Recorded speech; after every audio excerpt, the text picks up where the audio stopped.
Appellate division আগে যে judgement দিয়েছিলেন যে তত্ত্বাবধায়ক সরকার বাতিল বাই মেজরিটি, সেই রায়টাকে বাতিল করেছেন।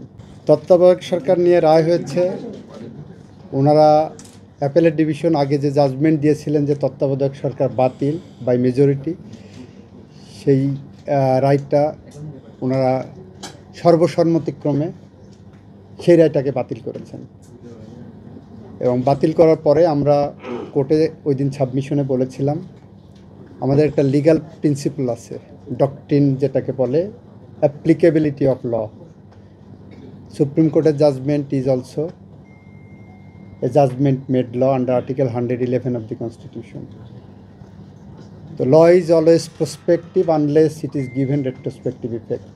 Judgment is always retrospective unless it is given prospective effect.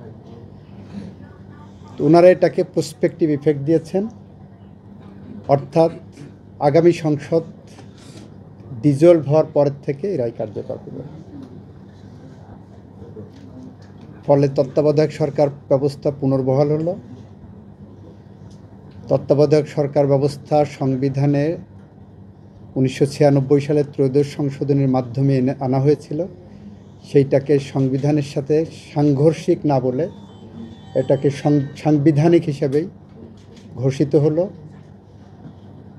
তত্ত্বাবধায়ক ব্যবস্থা বাংলাদেশের গণতন্ত্রের জন্য একটি সহায়ক ব্যবস্থা হিসাবেই হয়তো ফুল জাজমেন্টে আসবে, কারণ কনক্লুশন যেটা আসছে এই লাইনে সাবমিশনের বেসিসে আজ থেকে বাংলাদেশের মানুষ আগামী দিনে নিজের ভোট নিজে দিতে পারবেন। দিনের ভোট রাতে হবে না, মৃত মানুষ এসে ভোট দিয়ে যাবেন না, এরকম একটি গণতান্ত্রিক মহাসড়কে চলা শুরু করলেন বলে আমরা মনে করি।